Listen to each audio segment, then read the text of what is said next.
50টা পাবে না তৃণমূল কংগ্রেস এবারে 26 নির্বাচনে 50 অব্দি যাবে না। অপেক্ষা করুন, দেখতে পাবেন মজা কাকে বলে। পঞ্চায়েতের মতো কি বিরোধী শূন্য করার টার্গেট নিচ্ছে তৃণমূল? আরে ওদের টার্গেটের কোনো দাম আছে নাকি? ও তো কত কি বলেছিল 2019 সালে অর্জুন সিং যদি জেতে তাহলে উনি নাকি পাঞ্জা কেটে দেবে, হাতের পাঞ্জা দেখিয়ে বলেছিল। দেখেছেন পাঞ্জা কাটা তো দূরে কথা, নখ পর্যন্ত কাটেনি তবে থেকে।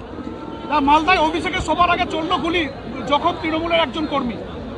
দেখুন মালদা মুর্শিদাবাদের বিস্তীর্ণ এলাকা, এই মুহূর্তে ল অ্যান্ড অর্ডার পরিস্থিতি অত্যন্ত ভয়ঙ্কর। সেখানে পুলিশ ঢোকে না রাত্রিবেলা, এমন জায়গা আছে কালিয়া চক থেকে শুরু করে বিভিন্ন জায়গায়। তো সেখানে গুলি চলবে না তো কি চলবে? আর সব জায়গায় পয়সা নিয়ে মারামারি ভাগাভাগি, এখানেও চলছে ওখানেও চলছে।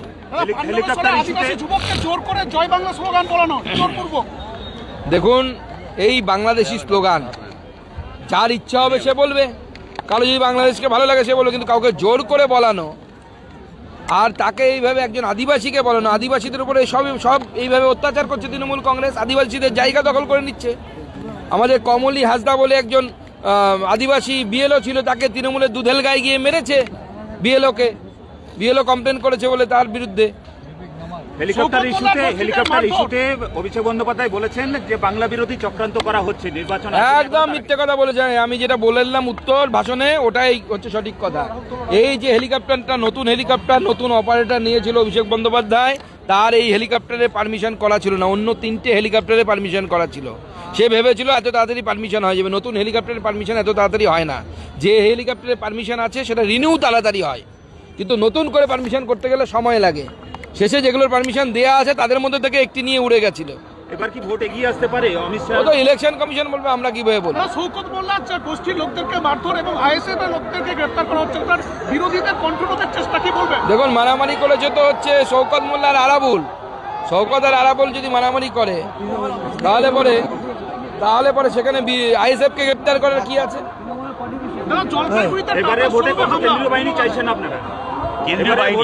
আমরা ফ্রি অ্যান্ড ফেয়ার ইলেকশন চাইছি। প্রতি বুথে 6 জন করে কেন্দ্রীয় বাহিনী চাইছি। হিসাব করে নি প্রতি বুথে।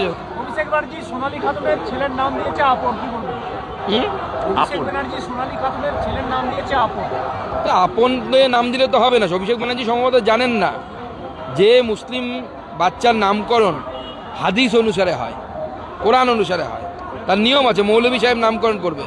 অভিষেক বন্দ্যোপাধ্যায় কি মৌলভী কোর্স করেছেন? আমার তো জানা নেই, করতেও পারেন গোপনে। পশ্চিমবঙ্গে নাম বাদ যাওয়া নিয়ে যখন এত চর্চা, তখন উত্তরপ্রদেশে 2,89,00,000 নাম বাদ গেছে। হ্যাঁ, নাম বাদ যেতেই পারে। মৃত ভোটার থাকলে নাম বাদ যাবে, 2 জায়গায় নাম থাকলে নাম বাদ যাবে, অত্যন্ত স্বাভাবিক। তো এখানে তো মাত্র 58 লক্ষ নাম বাদ গেছে, 1 কোটিও যায়নি। 2021-এর নিরিখে যদি হিসাব করা যায়, 2021-এর বিধানসভা নির্বাচনের ফলাফলের নিরিখে যদি হিসাব করা যায়, তাহলে দেখা যাবে 70টি বিধানসভা পাওয়া যাচ্ছে যেখানে তৃণমূল জিতেছিল, যে ব্যবধানে জিতেছিল তার থেকে বেশি নাম বাদ গেছে।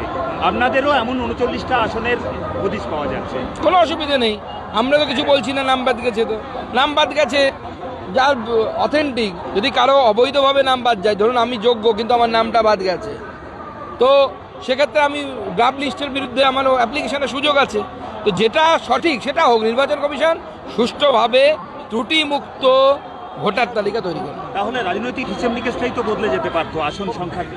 দেখুন না কি হয়, ভোটটা আসতে দিন না, সবে তো কলির সন্দেহ। অনেক হেভি ওয়েট তো বাদ পড়ে যেতে পারতেন। কোনো হেভি ওয়েট হারবে না, চিন্তা নেই। বিজেপির সব হেভি ওয়েটরা জিতবে, তৃণমূলের সব হেভি ওয়েট হারবে। 13 জন পরিযায়ী শ্রমিক বাংলাদেশি সন্দেহে ছত্তিশগড়ে আটক, কি বলবেন? কেউ বাংলাদেশি সন্দেহে আটক নেই। না, কয়েকজন ফিরেছেন, তারা মার খেয়েছেন এবং বজরং দল আরএসএস এরা মারধর করেছে, এমনটাই অভিযোগ করা হয়েছে। না, ওখানে অন্য লোকেরা মারধর করে, কংগ্রেসের লোকেরাও মারধর করে বজরং দলের নাম বলে। সিঙ্গুরে চিহ্নিত করা ছবিতে মোদির সভার ছাড়পত্র মিলেছে, কি বলবেন? তো মোদিজির সভা হবে সিঙ্গুরে 18 তারিখে। সিঙ্গুরের আছে, সিঙ্গুরের যে ডেট আছে সিঙ্গুরের সভার, এখনো পর্যন্ত যেটা জানা গেছে, এখনো ফাইনাল হয়নি। সেখানে ঐতিহাসিক জনসভা হবে। কারণ মনে আছে এই সিঙ্গুরের জমি ছেড়ে টাটা চলে গেছিল, রতন টাটা চলে গেছিল, স্বর্গীয় রতন টাটা, এবং বলে গেছিলেন যে আমি ব্যাড এম ছেড়ে গুড এম এর কাছে যাচ্ছি। তো রতন টাটা তো ভুল হতে পারে না। দেখুন মমতা বন্দ্যোপাধ্যায় ভুল হতে পারে। মমতা বন্দ্যোপাধ্যায়ের থেকে রতন টাটার দান এই দেশের জন্য, এই অবদান অনেক অনেক অনেক গুণ বেশি।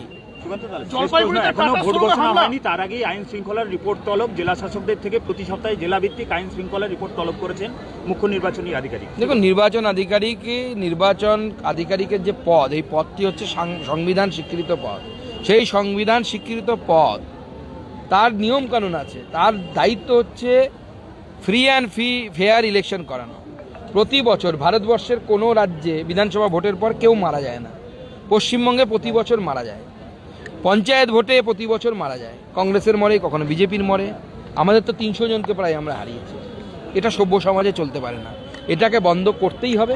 করার জন্য নির্বাচন কমিশনের যা করা দরকার সেটা নির্বাচন কমিশন করুক। প্রতি মাসে নেবে না প্রতি সপ্তাহে নেবে না প্রতিদিনে নেবে, সেটা আমাদের বিষয় নেই। ধন্যবাদ। জলপাইগুড়িতে টাটা শোরুমে হামলা এবং ভাঙচুর। জলপাইগুড়িতে টাটার শোরুমে হামলা এবং ভাঙচুর, কি বলবেন? পুলিশ তদন্ত করুক, কারা করেছে, যারা করেছে তাকে গ্রেপ্তার করুক। ল অ্যান্ড অর্ডার তো নেই পশ্চিমবঙ্গে, সবাই তো ব্যস্ত অভিষেক বন্দ্যোপাধ্যায়ের সিকিউরিটি দিতে। ল অ্যান্ড অর্ডার থাকবে কি করে? ধন্যবাদ।